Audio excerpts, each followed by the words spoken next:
All right, ladies and gentlemen, please welcome to the stage Saul Landesberg, everybody. Give it up for Saul!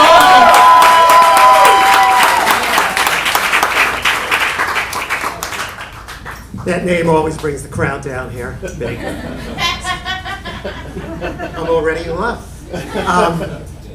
So I've been hanging out lately with a lot of wine snobs. You know those people you go out with, and as soon as you're with them, they start making BS up about wine, and you know they don't know what they're talking about? Yeah. You may not know much? Yeah, right? So, you know, I took the Napa Valley tour of the Boone's Farm Distillery. So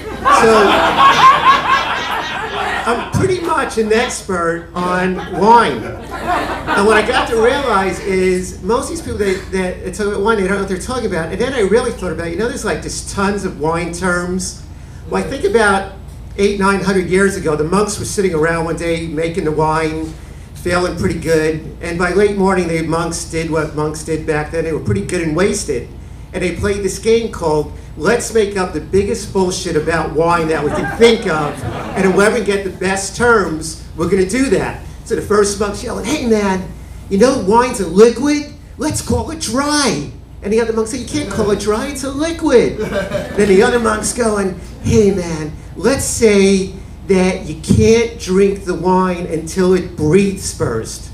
And then the other monk's going, you can't say that, the grapes are dead. And they go, no, you gotta say it breathes, and you can't drink it for 15 minutes till it breathes in the temperature. Then another monk said, hey, this is the best idea yet. You know those old monks sitting in the rectory that haven't bathed in about 2 years? Let's get them and take their dirty, filthy feet, and they'll stomp the grapes. And we'll say, the wine is very feedy. And the other monk goes, you mean fruity? He goes, no, feedy. Fruity, feedy. So finally, fruity won, but when you're drinking that wine and somebody says it tastes a little fruity, it's really a little feedy. Then this other monk goes, you know what we should do? Let's tell them before they drink it, they gotta get this big, fragile glass, and they gotta put their nose all the way in the glass and start smelling the wine. And the other monks go, they're not gonna do that. But people are doing it. I remember I got one friend, what he does, he goes into the wine glass like this, and they're like this. He's not only a wino, but he's a coke addict too. You know, at 3 in the morning, I knew that one would work better than feedy and fruity, but I really liked feedy. So the monks were going along with that. And so my wine snob friends, a few weeks ago, were out to dinner, and we have one friend. I just dread going out with them, because as soon as you look at the wine list, he picks the most expensive things. So we're in this restaurant, the wines are averaging $50 to $300. I'm just looking at my wife and going, we're dead, we're screwed. You know, I can't deal with this stuff. And all of a sudden the guy whips out one bottle and another bottle. And he goes, no, I brought my own wine. I go, God, this is great. I don't have to pay any money now for this. We're gonna drink his wine. So all of a sudden we get the bill later on, and has anyone ever seen this? A corking fee? Oh, yeah. So I get this corking fee of $65. I call up the server, I go, excuse me, what's going on? He goes, well, it's a corking fee. I go, you didn't cork the bottle, you only uncorked the bottle. There was no wine left. The most we were gonna pay you is $30. Okay, so that one wasn't so good at 3 in the morning either. You know, you do what you gotta do. So next time we went out with these friends, we get to the restaurant, he's doing his wine thing, and I go, you know what? I make a pretty good salad. So when the server goes, would you like a salad? I go, excuse me, but I brought my own salad. Would you mind tossing my salad? Half of you in the room are getting that one. The other half asked someone under 30 what I'm talking about. So the waiter looked at me and then I go, how much is the salad tossing fee?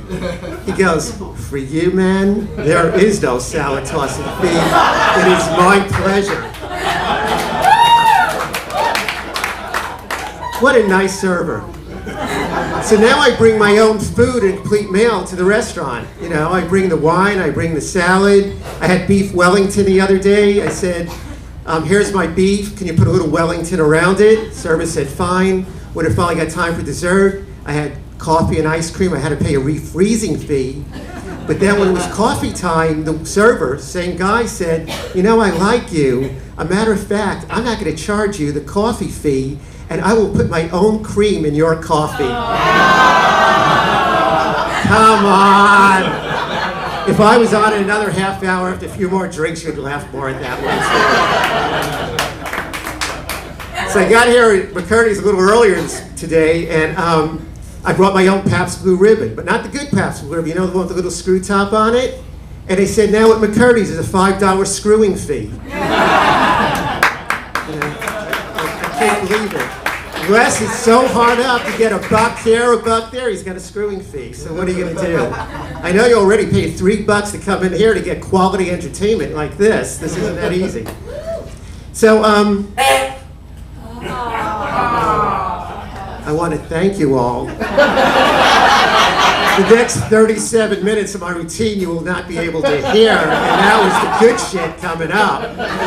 But I want you all to drive safely tonight because it is St. Patty's Day or Passover. I knew it was something tonight. And a lot of people are going to be drinking, and a lot of people are going to have their salad tossed tonight, so be careful out there. Thank you so much.